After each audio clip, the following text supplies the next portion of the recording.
The night was supposed to be ordinary. One of those lazy college evenings when the air smells like leftover pizza. The music hums quietly in the background, and the only thing that matters is who's paying for the next round of beers. We'd taken over Jason's apartment again. It was our usual hangout, small, cluttered, but comfortable in that lived-in way. The coffee table was covered in empty bottles, greasy pizza boxes, and a few half-finished bags of chips. The lights were dim, warm, and the windows were open enough to let the sound of traffic bleed through. There were 4 of us: Jason, Ethan, Ryan, and me. Jason was the loudest, the kind of guy who could make a joke out of anything, even the most serious moment. His laugh was contagious, the sort of sound that bounced off the walls and made everyone else laugh even if they didn't know why. Ethan was the opposite.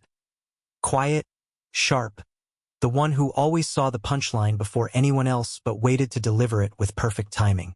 He was all logic and smirks. And then there was Ryan. Ryan was the kind of guy everyone liked, even if they didn't want to. He played varsity soccer, carried himself like the world was made to fit him, and had that easy charm that didn't need effort. When he smiled, you couldn't help but notice. When he laughed, you wanted to be the reason why. I'd never said it out loud, but I admired him more than I should have. Not just for the way he looked, though that was part of it, but for the way he seemed to belong everywhere he went. I'd always been the observer in the group, the one who blended in. With Ryan around, I didn't mind fading into the background. Watching him was enough. We'd been laughing for hours about Professor's ex's ridiculous memes and anything else that came to mind. The kind of night that makes time irrelevant. At some point, the conversation drifted to relationships. Jason started it, bragging about his 3-month record, which earned him groans from all sides. Ethan rolled his eyes and said, 3 months? My guy, that's not a record. That's an internship. We burst out laughing, but Ryan just grinned and took a sip of his beer. He was leaning back on the couch, one arm over the backrest, casual, like nothing could ever bother him. I don't know, he said, voice steady, almost smug. When it's good, it's good. I've been with someone solid for almost a year now. Can't complain. Jason snorted. Here we go. Ryan and his perfect relationship again. Ryan chuckled. What can I say? She's great. No drama, no games. Gold standard, man. Gold standard.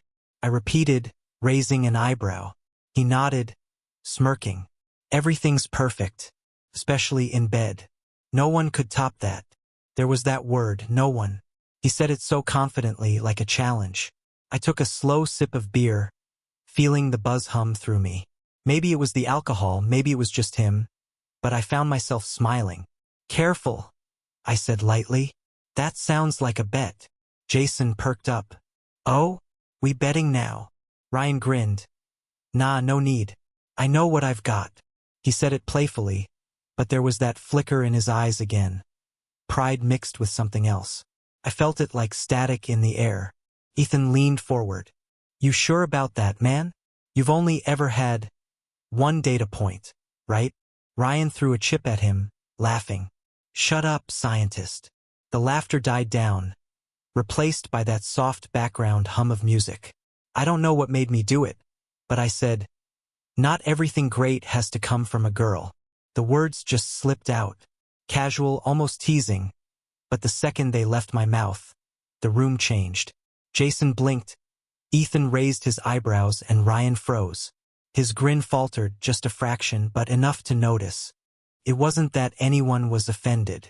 It was just unexpected, the kind of sentence that pulls all the air out of the room for a second. I tried to laugh it off, but Ryan's gaze lingered. What's that supposed to mean? He asked, voice calm but careful. I shrugged, pretending to be unfazed. Just saying.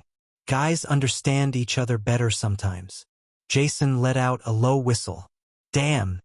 This got interesting fast. Ethan chuckled nervously. Yeah. I vote we change topics before Matt starts making charts. I laughed along with them, but the tension didn't dissolve. It just hung there, invisible but undeniable. Ryan's eyes stayed on me a little longer than they should have. For a moment, nobody spoke. The song changed. Something softer, slower. and the sound filled the silence like fog. Ryan leaned back, still looking at me. "You're serious?" I met his gaze and smiled faintly. Half. That earned a small laugh from him, but it wasn't his usual one. This one was quieter, tighter, like he wasn't sure how to react. Jason, ever the clown, tried to bring the mood back. All right, enough talk about who's better at what. Someone grab another beer before this turns into a therapy session." Ethan got up, shaking his head with a grin, and went to the fridge. Bottles clinked. Jason started telling a story about his disastrous Tinder date, loud enough to draw attention away from me and Ryan.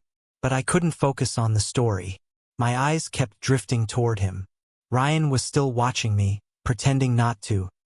His fingers tapped against his knee. His jaw flexed, and I saw the faintest smile ghost across his lips. Not playful, not mocking, but something different. Curious. I didn't know if it was the alcohol, the heat, or just the fact that we were alone together in our heads for the first time that night. But suddenly, the space between us felt smaller. He finally looked away, shaking his head, smiling to himself as if dismissing a thought he shouldn't have had. And yet, when our eyes met again across the table, just for a heartbeat, something passed between us. A spark, silent and unspoken. It was gone as quickly as it came, swallowed by laughter and music.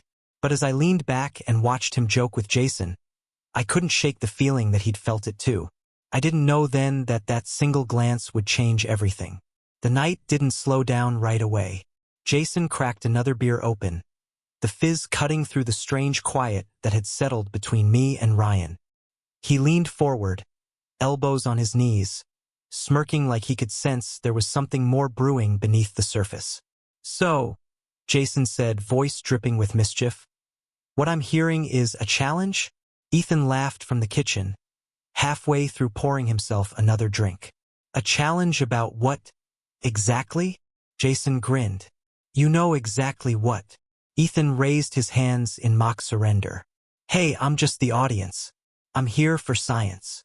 Their laughter filled the room again, light but nervous, like they knew they were playing with fire but couldn't resist fanning the flames. Ryan rolled his eyes and shook his head. "You guys are ridiculous." "Come on, man," Jason said. "You can't make a claim like that and not back it up." Ryan chuckled, his easy confidence slipping back into place, though his eyes darted toward me for half a second longer than they needed to. "What am I supposed to do? Give a presentation?" Ethan leaned against the wall, smirking. "Could be fun. PowerPoint slides, data points, charts on who knows the body better." I laughed, trying to play along, but something about Ryan's tone lingered in my mind. The way he said gold standard.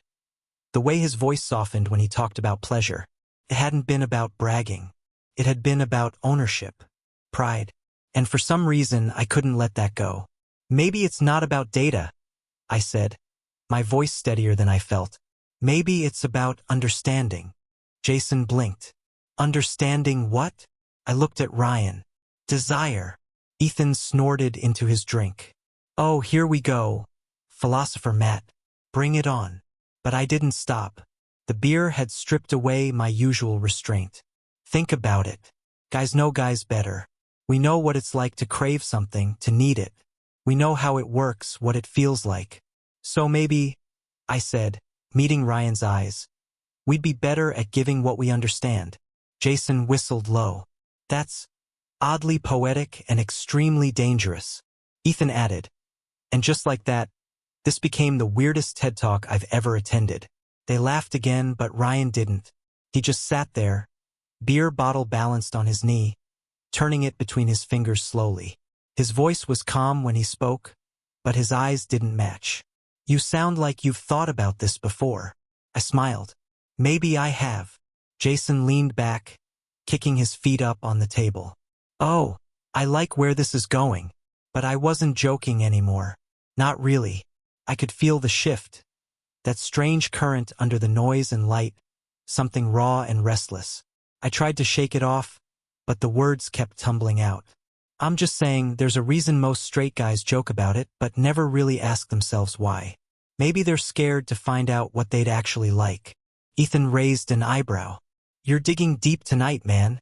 Or maybe, I continued, they're scared to find out who they'd like it from.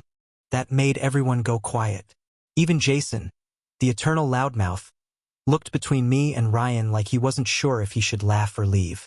Ryan's jaw tightened slightly. You think I'm scared? I think you're curious, I said softly. The silence stretched thin. I could hear the faint buzz of the refrigerator, the hum of music that had long since faded into background noise. Jason tried to break it again, voice high and playful. Okay, I think we've officially entered the twilight zone. Can we go back to dumb jokes now? But Ryan wasn't laughing anymore. He stared down at his bottle, thumb rubbing the edge of the label until it peeled. You're saying, he began slowly, that you'd know better than her? Ethan coughed into his drink. I'm just gonna pretend I didn't hear that. Jason grinned nervously. Yeah, man. You guys are on another wavelength tonight. But I didn't back down. I leaned forward slightly, the air thick between us. I'm saying that sometimes people are good at things they understand. And maybe we understand more than we admit. Ryan's eyes flicked up to mine, and for a second, neither of us said anything. There it was, that flicker again. Not anger, not mockery, something else entirely. Curiosity. It was small but unmistakable, and it hit me in the chest like a pulse. He looked away quickly, laughing, but it came out wrong. Too sharp, too forced. You're out of your mind. Probably, I said with a shrug. But that doesn't mean I'm wrong. Jason groaned, throwing a pillow at me. You two are gonna end up in a fight or a therapy session, I swear. Or both, Ethan added. Ryan chuckled again, but his usual ease was gone. His shoulders were tense, his movements slower, like he was thinking through something he didn't want to say out loud. He pointed his bottle at me. You're seriously trying to tell me you could outdo my girlfriend? Not outdo, I said carefully. Understand differently. Jason nearly choked on his drink. Oh wow, that's smooth. You should write poetry. Ethan snorted. I think he's trying to write fanfiction at this point. But their laughter was background noise now. My focus stayed on Ryan. He was smiling, but it wasn't his usual smile. It was tight, uncertain, almost nervous. His pride wanted to laugh it off, but his eyes betrayed him. He wanted to know, and maybe that's what scared him the most. I didn't mean for it to get serious. Not really. It had started as banter, something stupid and harmless. But once I'd seen that look in his eyes, that tiny flash of curiosity, it was impossible not to push a little further. You ever wonder, I said quietly, if curiosity doesn't always mean confusion? Sometimes it's just honesty. He met my gaze, and for a second, no one in the room moved. Jason looked between us, sensing something he couldn't name. Ethan cleared his throat and stood up, pretending to stretch, though it was obvious he wanted to defuse the tension. The energy had shifted, the kind of shift that doesn't need words to be understood. This wasn't just teasing anymore. Ryan stared at me, the humor gone from his face. You really believe that? I do. He exhaled slowly, his jaw tightening. The bottle clicked softly as he set it down on the table. Jason muttered something about needing air and walked toward the balcony. Ethan followed, mumbling about refilling the drinks. Neither of them looked back. And suddenly it was just us. The room quieter, the air heavier, the space between us charged with something that wasn't laughter anymore. Ryan rubbed the back of his neck, trying to find the right words. You really think you could do better? He said finally. But his voice wasn't confident now. It wasn't teasing. It trembled, caught somewhere between disbelief and something softer, something dangerously close to wanting an answer. I didn't say anything yet. I just looked at him, wondering if he could hear how loud my heartbeat was. And in that silence, for the first time all night, I realized this wasn't about proving anything anymore. It was about what neither of us dared to say. The strange how you can feel a moment coming before it even happens. Like the whole night had been quietly preparing us for this. The laughter, the teasing, the long looks that lasted a second too long. Everything that felt like harmless friendship suddenly made sense in a way it never had before. The jokes at the gym, the shoulder pats, the times we'd locked eyes mid-workout and looked away too fast. It all rushed back to me. None of it had been meaningless. It had been build-up. Every unspoken thought, every brush of contact we pretended not to notice. Ryan still sat on the couch, his hands clasped, the beer bottle long forgotten. His usual confidence had drained away, replaced by something quieter. Curiosity mixed with fear. He cleared his throat, barely meeting my gaze. "You're serious about this?" I didn't answer right away. The air between us was thick, heavy enough to hear the hum of the refrigerator in the next room. Jason and Ethan's laughter drifted faintly from the balcony, but even that felt distant, like we were already in another world. I stood up slowly. "You said I couldn't." He looked up. "And you think you can prove otherwise?" "Not prove," I said softly. "Just show you what I meant." He swallowed hard. The sound felt louder than anything else. We moved into Jason's spare room, the one stacked with old textbooks and a flickering lamp that barely lit the corners.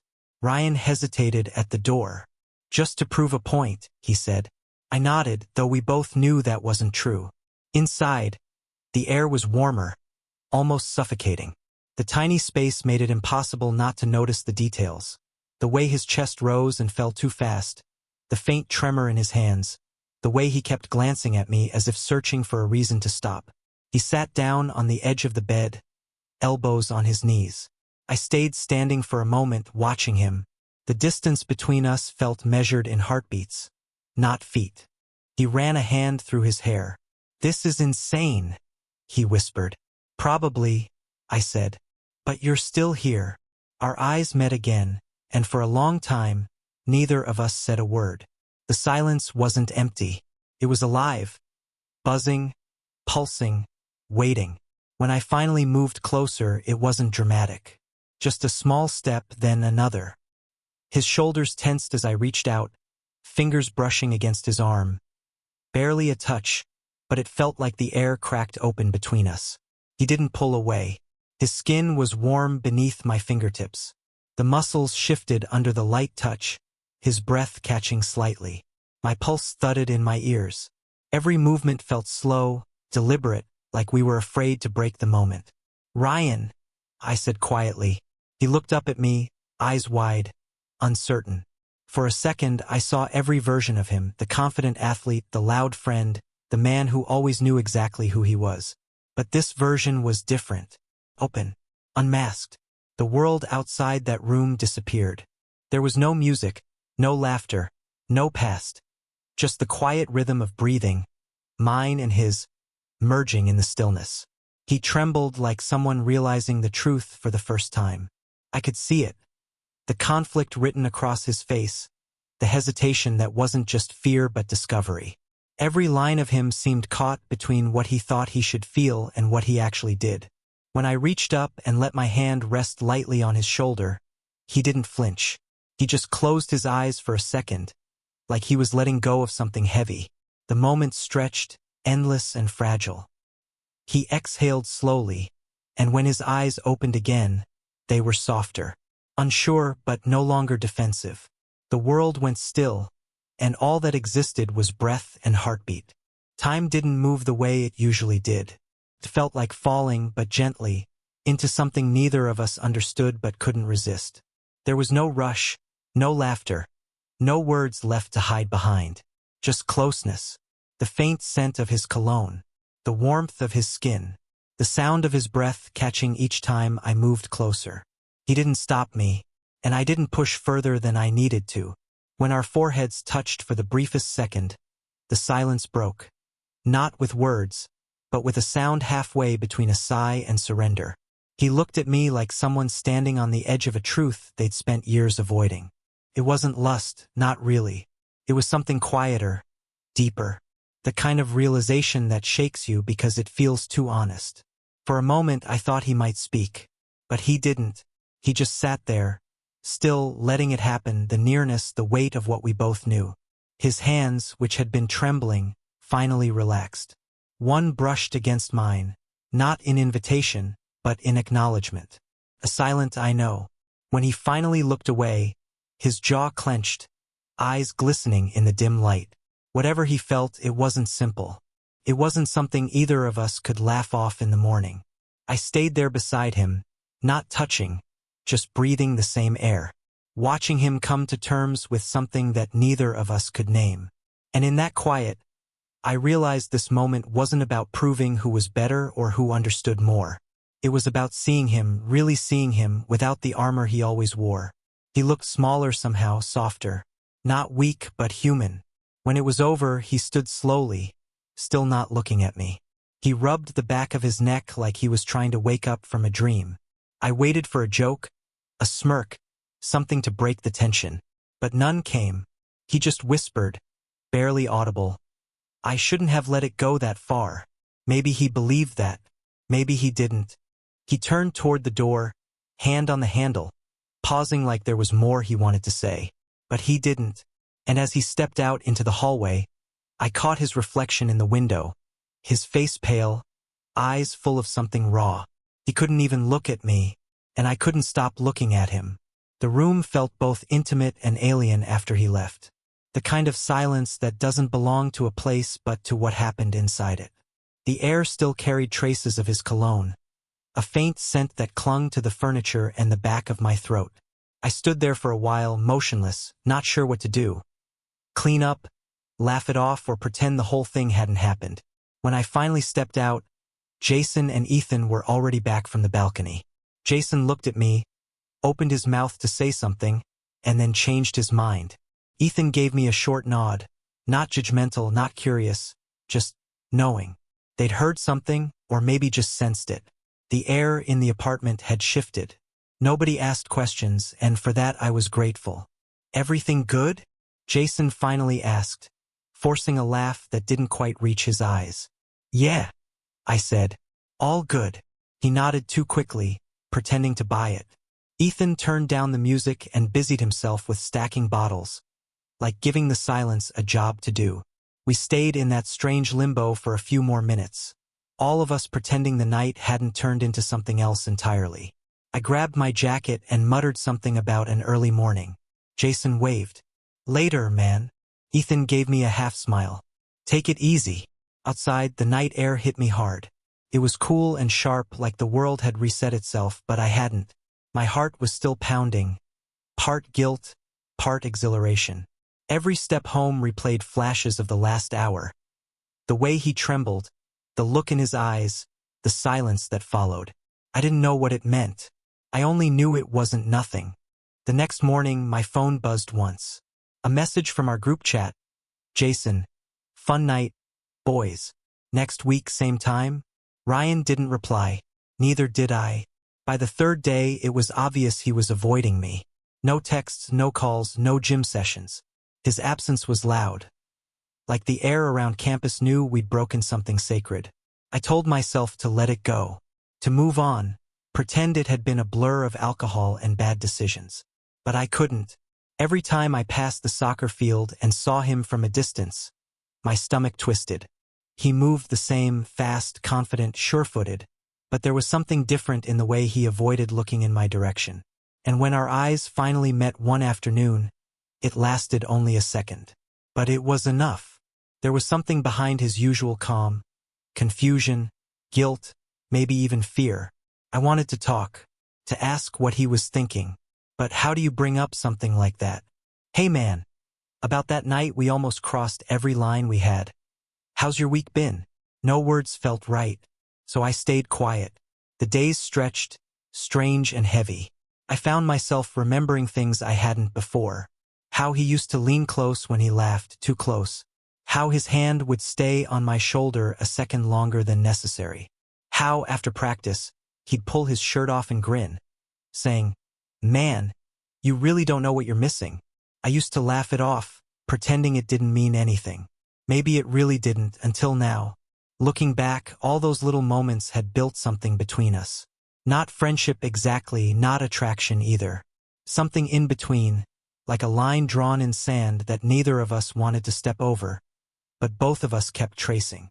Now that line was gone, and I didn't know where to stand. A week later, Ethan caught me at the cafe near campus. "Hey," he said casually, sliding into the seat across from me. "Hey!" He stirred his coffee. "Haven't seen you guys together lately." I looked up. "We've both been busy." He gave me a look that said he didn't buy it. "Busy, huh? Funny, he said the same thing yesterday." I forced a smile. "Guess that makes it true." Ethan sighed. "Look, I don't know what happened that night, and honestly I don't need to, but whatever it was, it's obviously eating at both of you." I wanted to deny it. Instead, I said quietly, "It's complicated." He nodded. "It always is." He didn't push further. He just finished his coffee, patted my shoulder and said, "Talk to him, man, before silence turns into regret." That night, I sat in bed staring at the ceiling. The words wouldn't leave me. Before silence turns into regret. I replayed that night again and again, not the physical part but the emotional weight of it. The way Ryan had looked at me like he was seeing a side of himself he didn't recognize. The way I'd felt not powerful or victorious, but connected, scared. It wasn't about lust anymore. Hadn't been, not even then. It was about that part of him, and maybe of me, that had been hiding behind jokes and bravado. The part that wanted to be understood without having to explain. I remembered our first semester, the long nights in the dorms, both of us staying up late talking about nothing. The time we went running in the rain and he'd shoved me playfully, both of us laughing like idiots. The night he told me, "You're easier to talk to than most people." And I'd brushed it off like it meant nothing. Maybe this was what all of that had been leading to. Not the act itself, but the truth underneath it. I wondered if he felt the same, if he was lying awake somewhere, thinking about it, trying to make sense of the same tangle of guilt and curiosity. For a while, I almost convinced myself to message him, to break the silence before it hardened into something worse. But I didn't. I kept staring at my phone, thumb hovering over his name, until sleep finally dragged me under. The next day was gray, the kind of sky that makes everything feel unfinished. I walked through campus, hands in my pockets, trying not to think about him. Halfway through my shift at the cafe, my phone buzzed. I almost ignored it. Then I saw the name, Ryan. The message was short, just 3 words. "Can we talk?" For a second, I couldn't breathe. The world seemed to still, the clatter of cups, the chatter of customers fading into nothing. I stared at the screen, heart hammering, wondering if this was the start of something new or the final attempt to bury what we'd uncovered. Either way, I knew one thing for sure. Silence wasn't an option anymore. The park was nearly empty when I got there. The sun had already started to dip, painting everything in gold and gray. The air smelled of damp grass and fading light, the kind of quiet that made every sound feel sharper. The crunch of gravel under my shoes, the rustle of leaves, the thud of my heart in my chest. Ryan was already sitting on one of the benches near the pond. He wore a gray hoodie and jeans, the kind of simple outfit that made him look more like the boy I met freshman year than the man who had avoided me for 2 weeks. When he looked up and saw me, he didn't smile. But he didn't look away either. "Hey," I said softly. "Hey." His voice was quiet, rough around the edges. He gestured for me to sit beside him. For a while, neither of us spoke. Ducks glided across the water, the wind stirring ripples across the surface. It was peaceful, but the peace didn't reach us. Finally, he exhaled. "I wasn't sure if you'd come." "I almost didn't," I admitted. He nodded slowly, eyes on the pond. "Can't blame you." Silence again. Then, with a sudden sharpness, he said, "I haven't been able to stop thinking about that night." The words hung there between us, heavy and fragile. I looked at him, waiting. He rubbed the back of his neck, still staring straight ahead. I don't even know what it meant. I've replayed it 100 times in my head, trying to figure out why I didn't stop it sooner. Or why I didn't want to. I swallowed hard. "You don't have to explain." "I do," he interrupted, his voice trembling slightly. "Because I've been pretending it didn't happen, but it did. And it changed something. I just don't know what." I turned toward him. The fading sunlight caught the edge of his jaw, the curve of his mouth. He looked lost. Not embarrassed or defensive, just human.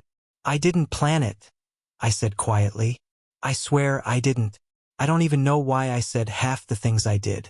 It wasn't supposed to go that far. He finally looked at me. But it did. I nodded. Yeah. And I'm not proud or ashamed of it. It just happened. And for what it's worth, it wasn't a joke. Not for me. His eyes softened at that. You meant it. I hesitated, then said the truth. I felt something real. Maybe you did too, even if you don't want to call it that. He leaned forward, elbows on his knees, hands clasped together tightly. I've been trying to tell myself it was a mistake, that I was drunk, or confused, or whatever excuse fits. But the thing is, it didn't feel like one. The wind stirred again, carrying his words away, leaving the quiet behind. I looked down at my hands. You don't have to label it. You don't even have to understand it yet. He let out a shaky laugh. That's the thing, I want to understand. I just don't know how. All I know is, when it happened, I didn't feel disgusted. I felt seen. Like for once, someone wasn't expecting me to be the guy who always has it together. I met his gaze. You don't always have to have it together, Ryan. He smiled faintly, but it didn't last. You make it sound easy. It's not, I said. But pretending doesn't make it easier either. He sat back, rubbing his palms together as if trying to warm them. When you looked at me that night, it scared me, because I didn't see judgment. I saw something else. Like you already knew the part of me I've been trying to ignore. That's because I've seen it, I said softly. Long before that night. His eyes flicked toward me, uncertain. What do you mean? The way you look away when someone flirts with you. How you laugh a little too loud when Jason starts talking about girls. How you stay quiet when Ethan makes a joke about guys who aren't straight. You've been hiding a part of yourself for a long time. I think that night just cracked it open. He didn't argue. He didn't deny it. He just sat there, jaw tight, eyes glistening faintly in the dim light. I hate that you're right, he said eventually. You don't have to hate it. I don't hate you, he said quickly. Just what it means. That hurt more than I expected. But I understood. We both fell silent again. A few kids rode their bikes down the path, their laughter echoing briefly before fading. Somewhere far off, someone's dog barked. I'm not ready to define it, Ryan said finally. Whatever this is or was. I don't even know if I want to. But I know one thing. What? He looked at me, really looked. The same way he had that night, only this time without fear. It wasn't just a mistake. The honesty in his voice hit harder than I was ready for. My chest tightened. I nodded slowly. Then maybe that's enough for now. He exhaled. Relief and sadness tangled together. You really believe that? I do, I said. Because that night wasn't about proving something. It wasn't about winning or showing off. It was about understanding each other in a way words couldn't handle. He gave a small, broken laugh. You make it sound deep. It was deep, I said quietly. Maybe that's why it scared both of us. He looked away, smiling faintly. You always overthink things.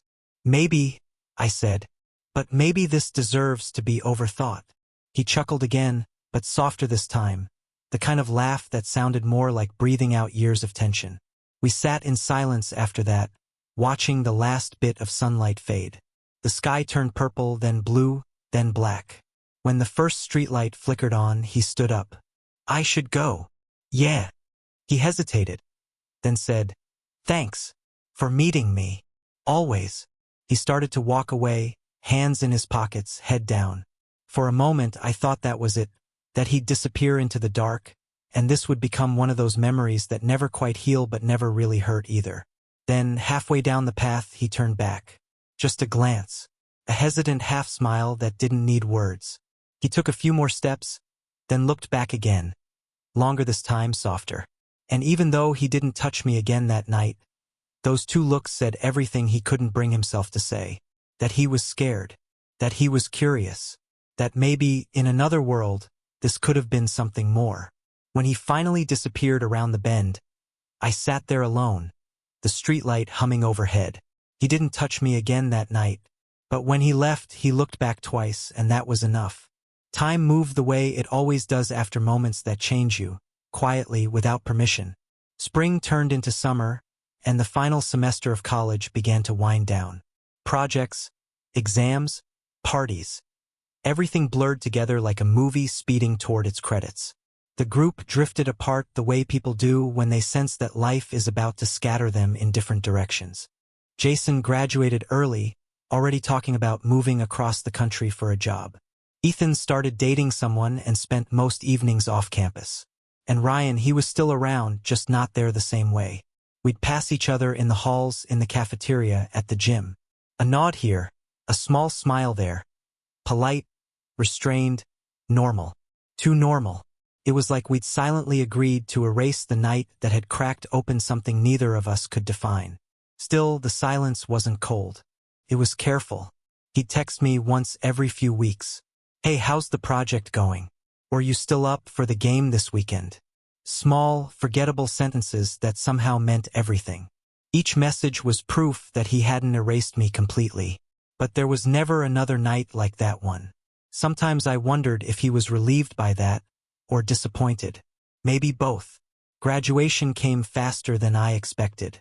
One minute we were joking about how long the ceremony would be, the next we were standing in caps and gowns, smiling for photos that would outlast the versions of ourselves we were leaving behind. Ryan was there, of course, looking sharp, confident, surrounded by his family. When our eyes met in the crowd, he smiled. It wasn't a long look, but it was enough to bring everything back in a rush. The warmth, the tension, the quiet honesty of that night in the park. Later, at the after-party, Jason introduced me to his new girlfriend. Ethan handed me a drink, and Ryan just clapped me on the shoulder and said, "We made it, man." "Yeah," I said, smiling. "We did." And that was it. That was how it ended. No grand goodbye, no confession, no hidden meaning. Just two friends acknowledging what had been, even if we'd never name it. Years passed in the kind of silence that feels less like distance and more like understanding. We both moved to different cities. I started working for a marketing firm. Ryan ended up coaching high school soccer. We stayed in touch through birthdays, holiday messages, and the occasional "hey, remember that night we got Jason to drink hot sauce?" The safe kind of nostalgia that avoids the parts too heavy to revisit.